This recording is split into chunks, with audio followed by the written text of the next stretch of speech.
यं ब्रह्मा वरुणेन्द्र रुद्रमरुतः अस्तुन्वन्ति दिव्यैस्तवैर् वेदैः साङ्गपदक्रमोपनिषदैर् गायन्ति यं सामगाः यस्यानतं न विदुः सुरासुरगणा देवाय तस्मै नमः देवाय तस्मै नमः देवाय तस्मै नमः। ब्रह्ममार्गप्रदर्शकं प्रेमभक्तिविनायकं शान्तिस्वस्तिविधायकं आचार्यं परवरं नौमि। हमारे एकमात्र परमाराध्य श्री श्री ठाकुर अनुकूल चंद्र जी, परम पूज्यपाद श्री श्री आचार्य देव के चरणों में मेरा अशेष प्रणाम। आज आध्यात्मिक विषयक चर्चा में एक अत्यंत महत्वपूर्ण बात रखने का प्रयास कर रहा हूँ, क्योंकि आध्यात्म जीवन का मूल है। ऋषि प्रदत्त और त्याज्य पालनीय पंचवर्ही और सप्तार्ची, दोनों के अंदर एक मूल तत्व है। वह मूल आधार पंच में एक, सप्तम में भी एक, वह है सत्तानुगुणा वर्णाश्रमाशरणम। सत्तानुगुणा वर्णाश्रमाशरणम का अर्थ है जो मनुष्य चाहता है जीवन, यश और वृद्धि,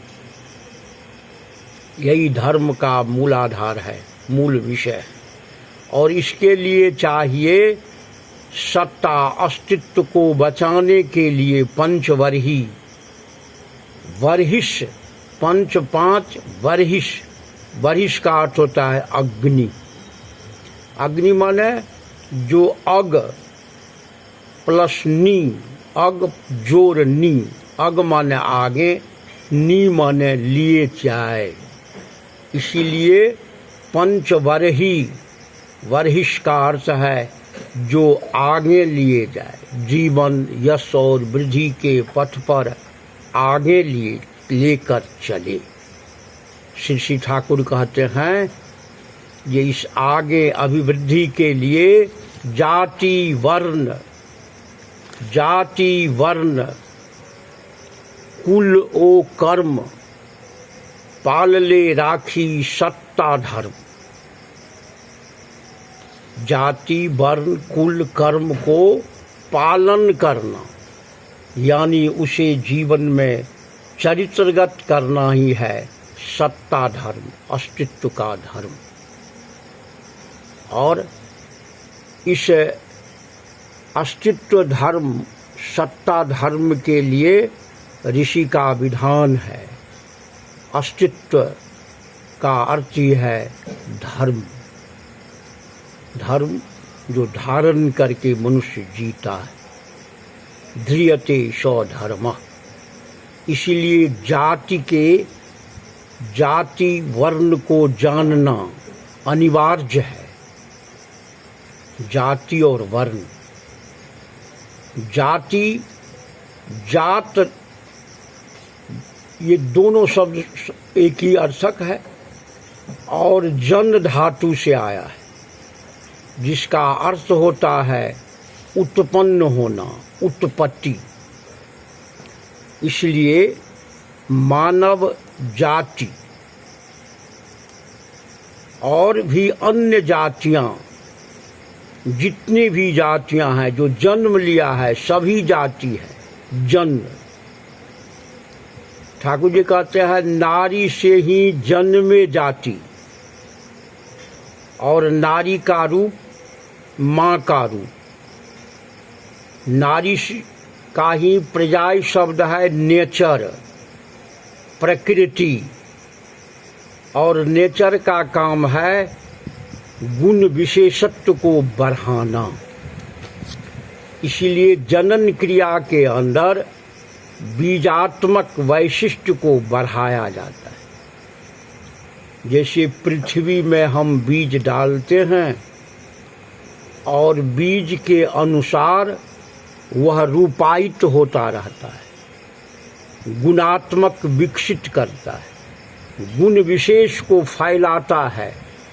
उसी तरह नारी निगेटिव पोल पॉजिटिव को धर करके वह पृथक पृथक गुण के अनुसार उद्वर्धन की ओर ले जाता है। मानव जाति के में ही नहीं, खनिजों में जितना है उसका भी वो अलग अलग पृथक पृथक गुण तत्व है। जीव जंतु, जल जंतु, पशु, ये सभी अपने अपने पृथक गुण से हैं। अस्थावर जंगम सभी उस अविनाशी शक्ति के योग से आता है। प्रकृति उसे सृजन करता, सृष्टि करता, उसे ही अभिवृद्धि की ओर ले जाने के लिए प्रकृति का सहयोग लेते रहता है। प्रकृति उसका एक एजेंट के रूप में काम करता है और वही जीवन का सबसे उच्च। भगवान कृष्ण कहते हैं कि मेरी अध्यक्षता में ही प्रकृति निर्मित करती है। अध्यक्षता मतलब उनके अनुसार उसे देख करके हम जो चलते हैं वही जीवन का एकमात्र सृष्टिकर्ता, सृजन करता है वह। जिसे शब्द ब्राह्मी शब्द उत्पत्ति का प्रथम वाक्य ओम इत्यादि कहते हैं हम लोग, वही मूर्त स्वरूप होते हैं पुरुषोत्तम। इधे प्रभु यीशु ने भी कहा है जो मैं ही सृष्टि करता।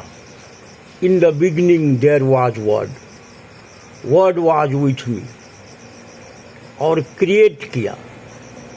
जल थल को अलग किया, रात दिन बनाए, सूर्य तारे बनाए, प्रत्येक जीव का निर्माण किए अकॉर्डिंग टू उनके वैशिष्ट्य के अनुसार निर्माण किए। प्रत्येक जीव जंतु को उसके वैशिष्ट भाव के, भावो ही भव कारणम। मोहम्मद भी यही कहते हैं, जो अल्लाह ने सबको निर्माण किया, संसार के प्रत्येक जीव को बनाया उसके वैशिष्ट्य के अनुसार। यह जाति जो जन्म लिया, बना, प्रकृति द्वारा पोषण पाया। और वर्ण के संबंध में हम लोग जाने, प्रत्येक जाति में वर्ण है। वर्ण एक गुण है, वह गुण रंजन, रंजित होता है, रंगिल होता है, गुण विशेषत्व को लेकर के चलता है। वर्ण को अक्षर भी कहा गया है। वर्णमाला में हम अक्षर देखते हैं, वर्गीकृत है, कवर्ग, चवर्ग, तवर्ग, तवर्ग, पवर्ग, ये सभी वर्गीकृत है। ये सभी वर्ण, अक्षर, अक्षर का अर्थ होता है अक्षर, जिसका विनाश नहीं होता है। इसलिए वर्ण भी अविनाशी चीज है, उसका विनाश नहीं होता है। श्री श्री ठाकुर कहते हैं ये आवेग अनुरंजना, आवेग अनुरंजना से ही यह आविर्भूत बनने की आकुति, अर्ज ऑफ बीइंग एंड बिकमिंग, यह अनुरंजित है, रंगिल है। प्रत्येक विभिन्नताओं के बीच वह संसार में आता है। ठाकुर जी कहते हैं विभिन्न प्रकार के गुण समन्वित जैवी वो दाना जो है, वही उसका ही घनीभूत रूप सभी वर्ण है। जैवी दाना का घनीभूत रूप ही वर्ण है। इसलिए उसे हम एक और मैसेज वॉल्यूम 7 में ठाकुर जी अंग्रेजी में एक वाणी दिए हैं, the condensation of variety of crystals with different specific qualities and traits is varna। विभिन्न प्रकार के ट्रेड्स और क्वालिटीज उसके अंदर जो है वह क्रिस्टलाइज्ड है, दाना गठित होता है, जो पूर्व में वाणी है उसी के समकक्ष अंग्रेजी में भी वाणी। और सभी मानव जाति में पाया जाता है। यह सत असत के रूप में भी वह वर्णाश्रम रहे, और ये सभी गुणात्मक है। सत रज तम, स्थान काल व्यक्ति विशेष जो भी हो, संप्रदाय जो भी हो, लेकिन उसके अंदर में यह उसका संपूर्ण। आर्यों में, जिसे हिंदू मत, आर्य तो विशाल है, सृष्टि का मूल है आर्य। आर्य के बाद ही सभी निकला है, सभी ऑफ स्प्रिंग है, इस आर्य संततियों के ही ऑफ स्प्रिंग। और आर्य सनातन का मूल तत्व है। इस आर्य मत में, ये हिंदू मत में, आर्य के नीति के अनुसार ऋषियों ने विप्र, क्षत्रिय, वैश्य और शूद्र, ये 4 वर्ण में वर्गीकृत किया। और ये चारों वर्ण अभी भी उसी रूप में वह चल रहा है। फिर आज के बाद ईसाइयों में भी पादरी, प्रिंस, जॉर्ज, रॉयल, मैथ्यू इत्यादि है। यह वर्गीकृत है। अगर रॉयल ही रहता तो रॉयल, प्रिंस ही रहता तो प्रिंस। ऐसा क्यों है? इस्लाम संप्रदाय में भी यह वर्गीकृत है। फकीर, शेख, सैयद, मुगल, पैठान, सब्जी फर्रोश इत्यादि सभी शिया सुन्नी को जानते हैं, वह उसके रूप में आता रहता है। इसलिए वो सभी आते रहेंगे, सभी में है, यह शाश्वत है। और यह मानव के जीवन में वर्गीकृत है, उसके अंदर सारे तत्व मौजूद हैं। और अभी विज्ञान यही कहता है, जो man is a material element. मनुष्य हारमांस संकुल पंच तत्व से निर्मित है। Man is a material element है। समान रूप में सब में सभी अब तत्व मौजूद हैं, पंच तत्व, जड़ तत्व। लेकिन वह गुण को धारण करके अलग अलग पृथक वर्गीकृत हुआ। ठाकुर जी कहते हैं, God created every man with same blood and of different characteristics. ईश्वर ने सभी मनुष्य को एक ही रक्त से बनाया है, लेकिन उस रक्त में उनके गुण विशेषत्व को अलग अलग किया है, वर्गीकृत किया है। इसलिए सभी एक ही तत्व से बने हुए, एक ही तत्व से तो बनता है। सृष्टि में विभिन्न जीव, नेवला भी बनता है और सर्प भी बनता है। दोनों का विशेषत्व अलग, दोनों का गुण एक नहीं है, दोनों अलग अलग। एक ही तत्व मिट्टी से बाघ की मूर्ति, भगवती की मूर्ति, सर्प की मूर्ति, झाड़ू तार सब बनते। ये मिट्टी तत्व उसके अंदर है, लेकिन उसका रंजन क्रिया, गुण विशेषत्व अलग अलग है। इसीलिए ठाकुर जी या सनातन ऋषि उसे अलग अलग वर्गीकृत करके कहते हैं।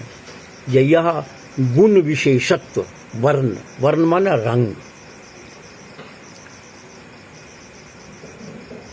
शास्त्रों में, साहित्य में भी है, the same hand has made the lamb and the tiger.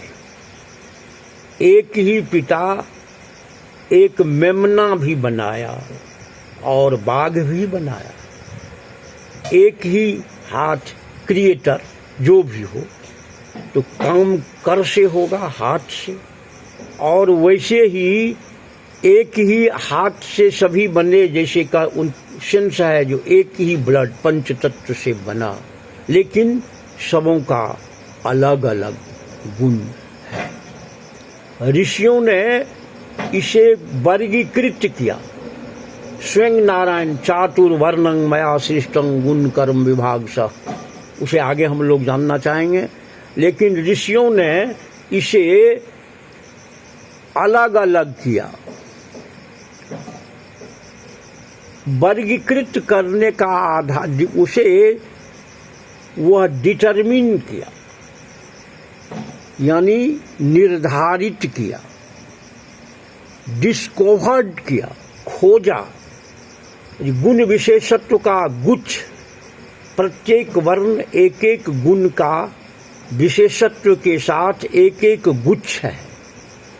यह सदा स्मरण रखें। छोटा बड़ा, घृण्य निम्न, अछूत अशौच, ये बात नहीं है, बल्कि गुण विशेषत्व अपना अपना लेकर है। इसलिए उस क्वालिटीज को, उसके विशेषत्व को, हम उसके ट्रेड्स को जानने के लिए हम उसे अपने ढंग से जाने, अहंकारवश न जाने। जैसे सभी पदार्थों को वर्गीकृत किया गया, फल है, विभिन्न किस्म के फल हैं, फूल है, विभिन्न किस्म के फूल हैं, पत्थर भी, हीरा, मानिक, मोती, पन्ना, धातु भी, सोना, लोहा, प्लेटिनम, सभी का अपना अपना गुण विशेषत्व है। विज्ञान उसे अणुसूत्र से जानता है। तांबा का काम लोहा नहीं करेगा, सोना का काम प्लेटिनम नहीं करेगा, क्योंकि वो दोनों अलग अलग विशेषण। हाँ, दोनों के संयोग से, दोनों के मिलन से बहुत कुछ होता है। वह वैकारिक संबंध जब उपस्थित होता है तो उससे बहुत कुछ निकलता है। इसलिए नमक को देखिए ना, विभिन्न प्रकार के नमक हैं। मिट्टी को देखिए, बलुआही है, चिकनी है, वो केवाल है, ये सभी प्रकार के। उस तरह मनुष्य भी विभिन्न स्तर के हैं, विभिन्न गुण विशेषत्व के हैं। According with cultural go of life, according to cultural go of life, जीवन के अभिवृद्धि के साथ वह बढ़ता जाता है। और हम इसमें विभेद कैसे करते हैं, कौन करते हैं? करते हैं ईगो ऑफ नॉलेज के कारण, जिसे ज्ञानाभिमान है, जो अंदर से अपने अपने वर्ण के प्रति वफादार नहीं है, वही दूसरे वर्ण को निम्न कहता है। जो अपने वर्ण के प्रति गौरवान्वित नहीं है, अपने वर्ण की मर्यादा के लिए व्रती नहीं है, अपने वंश के मर्यादा के प्रति वह व्रती नहीं है, और वह जब ईगो ऑफ नॉलेज आता है तभी इसमें विभेद पैदा होने की संभावना होती है और रहता है। अब प्रश्न उठता है कि इन किस अवस्थाओं में इसका मूल है। कोई वस्तु या कोई दो चीज समान नहीं है, सिमिलर होगा, वह सिमिलरिटी आएगी गुण विशेषत्व के कारण, लेकिन एक नहीं होगा, सभी पृथक पृथक होगा। इसलिए चाहिए उसे ठीक से जानना, ईगो ऑफ नॉलेज को हटा करके हमें चलना होगा। और यह भी प्रश्न उठता है कि क्या वर्ण जन्मगत है? स्पष्ट जवाब है, जन्मगत है। गेहूं का बीज गेहूं पैदा करेगा, आम का बीज आम पैदा करेगा, केला के वृक्ष से केला निकलेगा। सभी उसके अंदर में जो बीजात्मक तत्व है वही है रक्त धारा। उसी के अनुसार वह प्रत्येक वर्ण में अलग अलग वंश है। जैसे आम है, आम में लंगड़ा आम है, मालदा है, अम्रपाली है, दशहरी है, विभिन्न, सभी लोग जानते ही हैं। अभी समय भी आम का है। सभी आम तो है आम ही, लेकिन उसका विशेषत्व गुण विशेष अलग अलग है। इसलिए एक ही वर्ण में विभिन्न ऋषियों की संतानें अपने वंशधारा से, मूल से, अपने वंश परंपरा से चलता है, वह वर्धित होता है, विकसित होता है। इसीलिए वर्ण वंशगत है, पैतृक है, सहजात है। जन्म का कारण है स्पर्म और ओभा। स्पर्म का काम नवीन पैदा करना नहीं है, ये बहुत बड़ी बात है, इसे ठीक से समझें। शुक्राणु का काम है नवीन पैदा नहीं करना, बल्कि रूपायित करना, कैरेक्टर एंड एट्रीब्यूट्स को वंशधारा के अंदर रक्त के माध्यम से। वह स्पर्म वाहक है, स्पर्म क्रिएटर नहीं है, वह वाहक है कैरेक्टर्स एंड एट्रीब्यूट्स का। ठाकुर जी कितनी गंभीरता से कहते हैं कि sperm inherits shapes and character with attributes which always exist in the paternal line। जो पैतृक धारा के अनुसार स्पर्म उसे लेकर चलता है, इसलिए प्रत्येक वंश की रक्त धारा के अनुसार वह बढ़ेगा, विकसित होगा। वो केला के वृक्ष से आम नहीं फलेगा, आम के वृक्ष में वो लताम नहीं फरेगा, अमरूद नहीं फरेगा, अनार के वृक्ष में आम नहीं फरेगा। वह उसका यही वैज्ञानिक है, जिसे वैज्ञानिक ने जीन और क्रोमोजोम कहा है।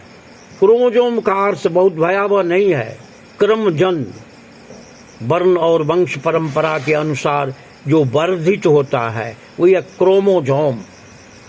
जीन का अर्थ होता है जैसा था जीनी छिलन वैसा ही वह अभिवृद्धि होते रहेगा। उसमें घटिया बढ़िया, उसमें निम्न धूमिल पर्दा दे करके जरूर आ सकता है, होता ही है, यह प्रकृति का विधान है। इसीलिए संपूर्ण मानव जाति में वह रहेगा। इसे प्रसिद्ध वैज्ञानिक, विश्व प्रसिद्ध वैज्ञानिक डॉक्टर एलेक्सस कैरल ने 1953 में नोबेल पुरस्कार से पुरस्कृत हुए। पुस्तक का नाम है मैन द अननोन। इसे देखिए, और उस मैन द अननोन में डॉक्टर एलेक्सस कैरल ने स्पष्ट रूप से लिखा है, जो born is naturally composed by attributable character and activity which comes out of birth as an auto initiative right in ours individually। वो आएगा, ऑटो इनिशिएटिव है, इंडिविजुअली आएगा। as we know comes into being when the sperma, वो जो शुक्राणु की बात जो पहले कहा गया है, वह spermatozoon enters the egg. अंडा में जैसे प्रविष्ट करता है वह उसी तरह से गर्भाधान के समय वह स्पर्म जब ओभा में प्रवेश करता है उसे ओभा रिसीव करती है तो तब, लेकिन इसके पहले but before this movement the elements of the self are already in the tissue of our parents and of our parents पितरों में, पितृ पुरुषों में वह रहता है मौजूद और उसको ही देख करके हम उसे चलाते हैं। Parent of our most remote, उससे भी अनंत आगे की ओर मोस्ट रिमोट वो आ जाता है। Ancestrals we are made of the cellular substance of our father and mother. माता पिता के संयोग से वह कैरेक्टर एंड एट्रीब्यूट्स इवॉल्व करता है, वही है। और इसके ही कारण डिफेक्ट्स भी आते हैं। आगे कहते हैं कि our qualities and defects proceed from theirs, उन्हीं से, माता पिता से। उन्माद मातृदोषेन पितृदोषेन मूर्खता, और इसे हम हटा नहीं सकते। आगे कहते हैं history can't be set aside, यह अर्जित है नहीं, यह पैतृक है, यह सनातन शाश्वत है, इसे अर्जन नहीं किया जा सकता एडुकेशन के बल पर, या यह रक्त धारा से हेरिडिटरी है, इसीलिए इसे जेनेटिक फोर्स में वह ले आता है। फिर जो वर्णाश्रम के विषय में आप सभी संप्रदाय में है, विप्र, विप्र मतलब क्या? विप्र का मतलब है विशेष भाव से, विहित भाव से परिपूर्ण करना, जिसका जन्मगत स्वभाव है, वही है विप्र। अगर विप्र स्वार्थी हो जाए, विप्र अगर घृणा करे अन्य वर्णों से, तो क्या वह वर्णघाती नहीं है? विशेष भाव से वो परिपूर्ण करेगा प्रत्येक वर्ण को, इसीलिए विप्र है। क्षत्रिय जो छत शब्द से धातु से बना, रक्षा करना, अपना प्राण देकर, रक्त देकर, जीवन देकर अन्य वर्णों की रक्षा अगर न करे तो क्या वह वर्णघाती नहीं है, रक्तघाती नहीं है?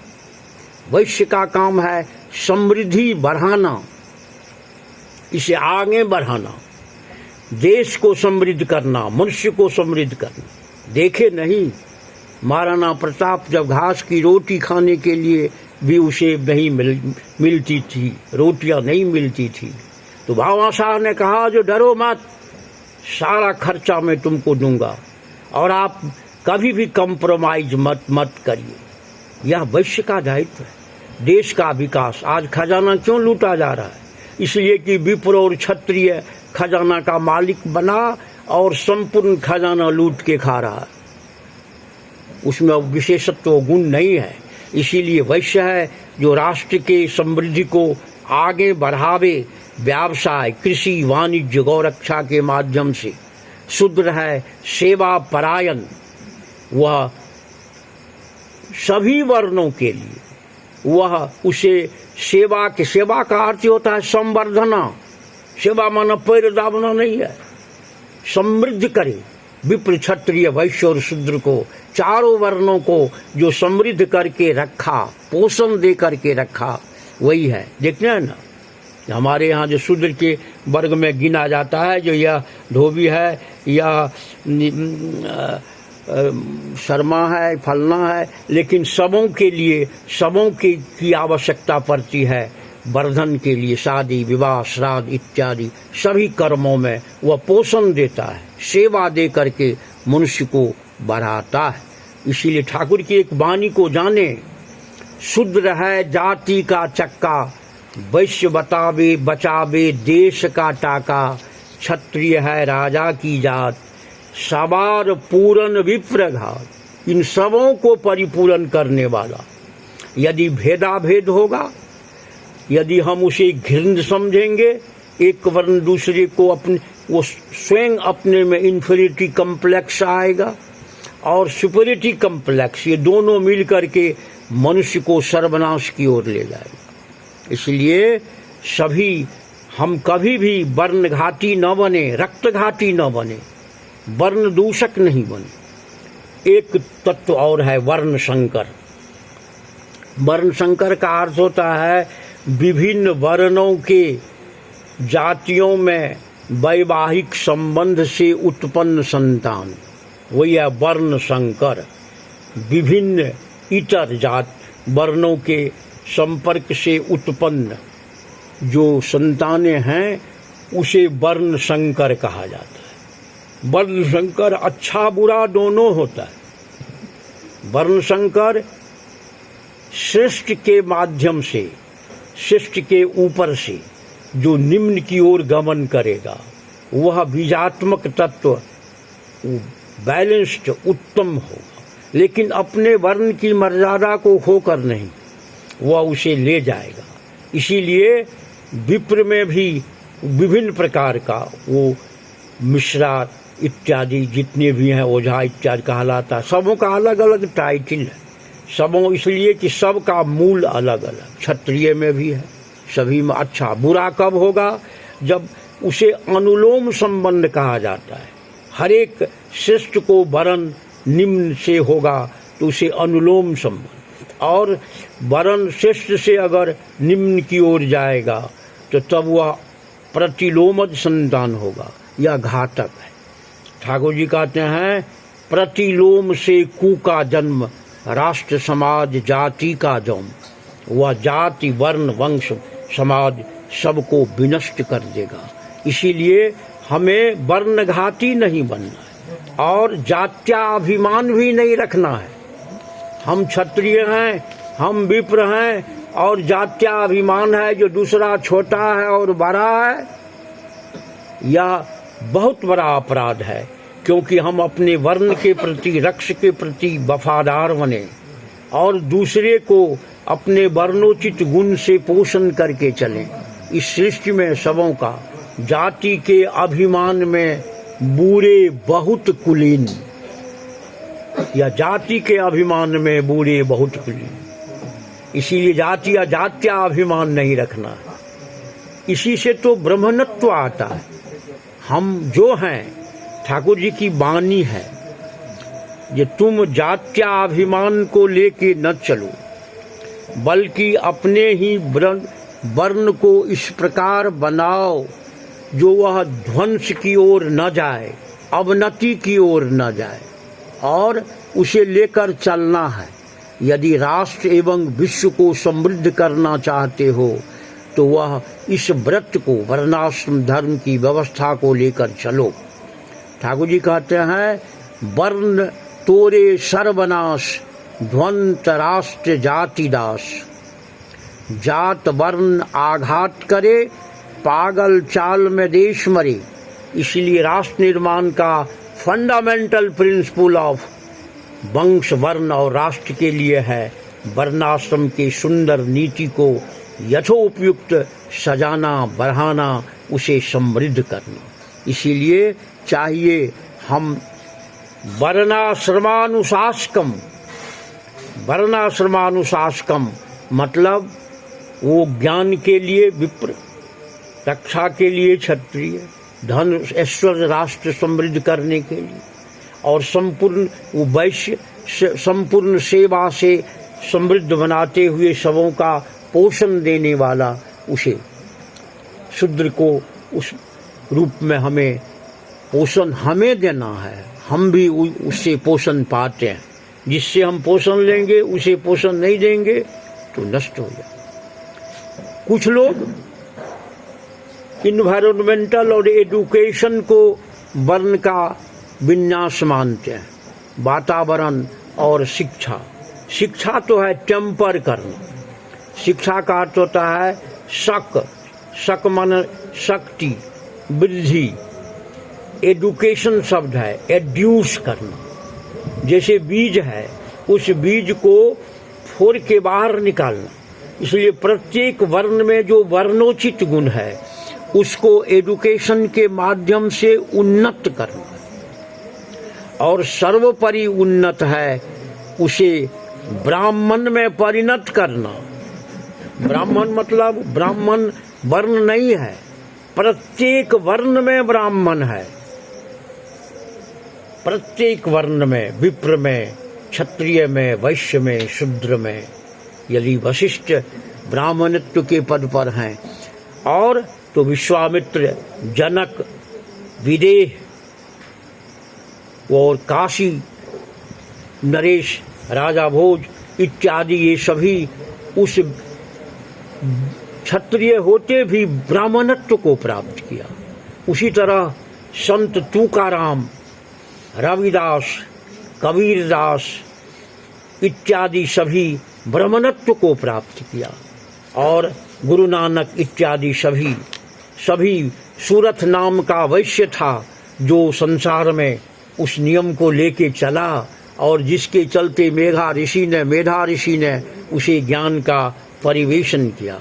इसलिए इन्वायरमेंट और एजुकेशन से वह बढ़ता है, विकसित होता है, निर्मित नहीं होता।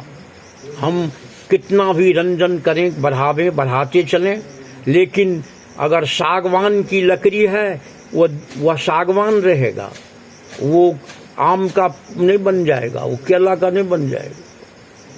वो सभी लकड़ियां एक पत्थर है, कितना ही रंगीत कर दे, पीतल रहेगा, वह सोना नहीं बनेगा। इसलिए लेकिन सोना का महत्व एक है, पीतल का अलग है, सबका अपना अपना वर्ण गुण है, गुण विशेषत्व है।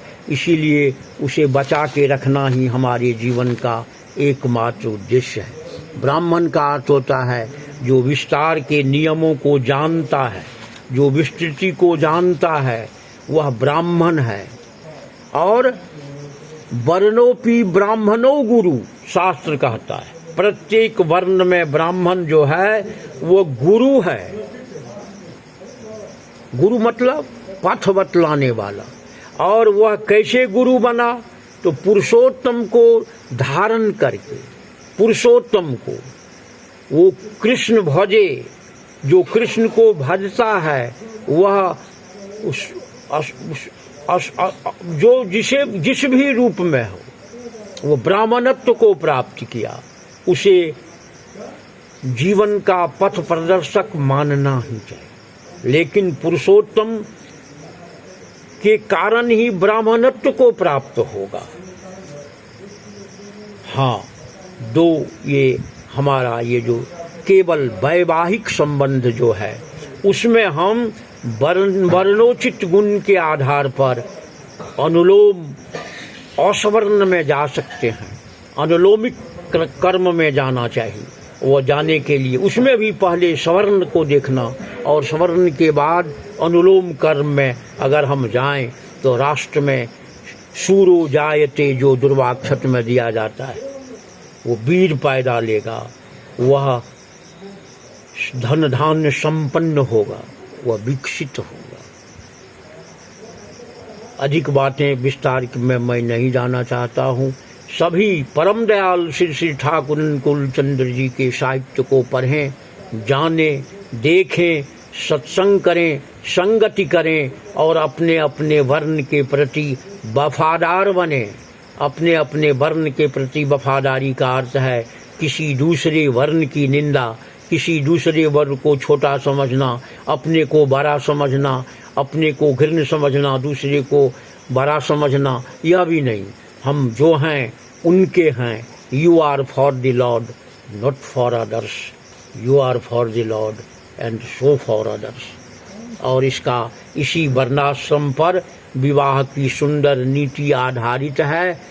आप लोगों की दया से उस पर भी ठाकुर के भावधारा को यथासाध्य रखने का प्रयास करूँगा। मैं बार बार कहता हूँ, मैं कथावाचक नहीं हूँ, मैं भाषण देने वाला नहीं हूँ, मैं जादन करता हूँ क्योंकि मैं व्रती हूँ। जो ठाकुर की बात को जनमानस में दाखिल करूँगा। आप प्राण आजीवन, आप हमारे त्रुटि भूल को क्षमा करते हुए ठाकुर की बात को पढ़ें, जानें, अनुशीलन करें, चरित्र में ग्रहण करें। यही हमारी प्रार्थना है, हमारा विनय है। सभी जाने विवाह के संबंध में समयानुसार समय पाने पर जो मूल चीज है वर्णाश्रम और विवाह, जो मानव निर्माण का आधारभूत शब्द है, उन शब्दों के विषय में हम सभी चर्चा करेंगे और इसे जानेंगे, समझेंगे, इसे लेकर चलें और इसके संबंध में ठाकुर अनुकूल चंद्र जी युग पुरुषोत्तम आराध्य देव विश्व ब्रह्मांड के रचयिता, जो पूर्वतनी पूर्णम शाश्वतं वर्तमानम हमारे जीवन में मिले हैं, आए हैं, उन्हें बेहिचक बिना किसी द्वंद्व के ग्रहण करें, आगे बढ़ें, चलते रहें। इन्हीं शब्दों के साथ में सबों के शांति और स्वस्थ और मंगल की कामना करता हूँ। सभी बचे बढ़ें, वर्णाश्रम और विवाह की नीति को लेकर सदाचार पालन करते हुए चलें, आगे बढ़ें, संतान संततियों को अपनी रक्तधारा में उज्ज्वल करें, उन्नत करें, ज्ञान के अधिकारी बनावें, सदाचारी बनावें। वंदे पुरुषोत्तमम, वंदे पुरुषोत्तमम, वंदे पुरुषोत्तमम। जय गुरु।